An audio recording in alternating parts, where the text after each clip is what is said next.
Welcome to the channel. My name is Matthias. Today we're going to talk about Neil Gaiman's 1602, which has fantastic art by Andy Kubert. I had stopped at the halfway point of this series where Doom and his forces had destroyed what was left of the Templar Knights and captured their sacred treasure. Doom thinks that this treasure is some type of weapon that will help him take over the world.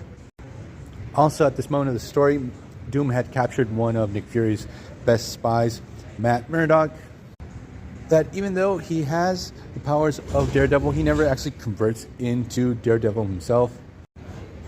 Also, we had learned in the story that Dr. Doom had captured and kept in his dungeon the Fantastic Four. Also, what had happened is that the Queen of England had died, King Jacob had taken over the throne, and one of his first acts, because it seems that he really hates witchbreed, which is how they call mutants in this reality, he sends Nick Fury to capture and arrest Xavier and his students. So what happens is Nick Fury, through Doctor Strange, discovers that Dr. Doom has his hands on the Templar treasure. We do have to note that there's actually a decoy treasure, and then he also has the real treasure. He's just not aware of it. It's under the protection of a captured monk whose name is Donald Blake, so I sort of spoiled things there. So Nick Fury's like, oh crap, now how am I going to fix this situation? So, as the great pragmatist that Fury is, he's actually going to use his brand new prisoners, Xavier and his X-Men, to help him get to Latveria and get that Templar treasure to safety.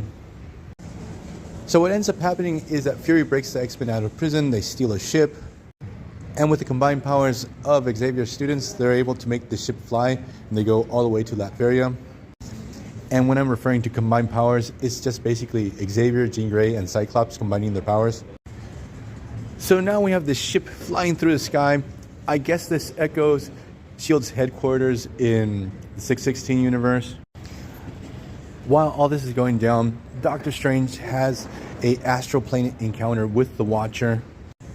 And Uatu warns Doctor Strange that something has arrived to their timeline, a time traveler that's disrupting everything. That the arrival of this person is the one responsible for all these weird natural disasters that have been going on for the last 20 years. And things are just going to get worse and worse if they don't find this person and take him back to where he came from. That this whole timeline possibly can collapse. I love this interaction between this Doctor Strange and this Watcher, because Steven is having a real hard time trying to grasp what he's being told. The concept of time travel is just so foreign for him. So while all this is going down, Nick Fury's ship finally arrives to Latveria. So now we have the X-Men fighting against Doom's minions, who in this case are an army of vultures, like Spider-Man villain vultures. Taking advantage of the situation, Matt Murdock is able to escape from prison, and he helps Donald Blake to escape too. Donald Blake is like, please help me find my staff. Also, the Fantastic Four are able to escape Doom's dungeons. So the obvious setup that we get with Donald Blake is that his staff is actually Mjolnir. It was originally discarded by Doom. He didn't know that this was the Templar treasure. So when Blake is able to find it again, he converts into the 1602 version of Thor. So during this whole story, we got this conspiracy revolving around the Templar Knights and their treasure. And if it's discovered that Thor exists, the Catholic Church would just fall apart. That's why the Templars had to keep it hidden away, and they had removed it from Jerusalem and they were taking it to England.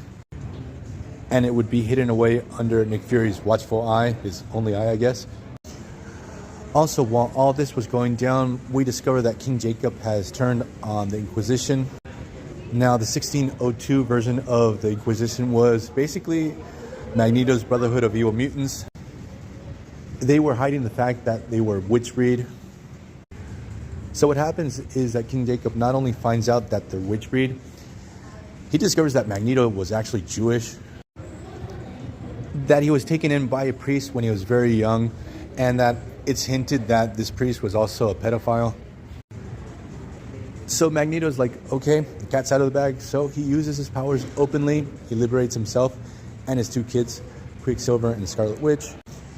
I don't know why he doesn't kill King Jacob on the spot, but I guess they need him for the second volume. So now going back to Nick Fury and his forces, they're able to defeat Doom. Now they're flying back to England, and they have a couple of new passengers. They have Thor, the Fantastic Four, Matt Murdock. But the thing is that they realize that they are all fugitives, so they make a quick stop in England. They pick up Rojas and Virginia Dare and actually set sail to the New World, to Roanoke, where they can seek refuge. But the thing is that Jean Grey can't keep the ship up in the air anymore, but good thing they're over the ocean by this time. The strain of using her powers this way actually leads to her death. Also, I forgot to mention that by this time in the story, King Jacob had executed Doctor Strange. So Strange's understudy and wife, Clea, has been tasked with trying to find this time traveler. So we get this moment in the story where we have Clea and Virginia Dare, and she thinks that Virginia is the time traveler, and that since the moment she was born, all these weird supernatural events had started. But out of nowhere, Rojas, Virginia Dare's bodyguard, interjects into the conversation. This guy never talks, and he says, "I'm the time traveler."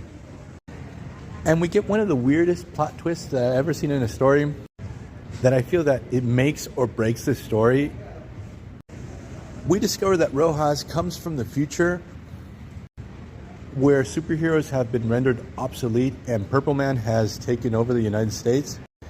And they threw Captain America into a portal because he was just a nuisance. And he had popped up in the past in this new timeline. And for a really long time, Captain America was with amnesia. He didn't remember who he was. But when he discovers that basically he has arrived at the birth of America. So what happens is, once our heroes arrive to Roanoke, Nick Fury discovers this whole situation, that basically the presence of Captain America in this reality can end up destroying everything. So what happens is, he basically clobbers Captain America with a rock on the head and takes him dragging back to the singularity point where he came out of. This is probably one of the most humiliating defeats that Cap has ever had. And that's where the story basically ends. Like, we have some shenanigans with the 1602 Bruce Banner, who's like an agent for King Jacob, but it's not that interesting. So I'm gonna leave this video here. I hope you guys liked it. See you guys next time. Bye.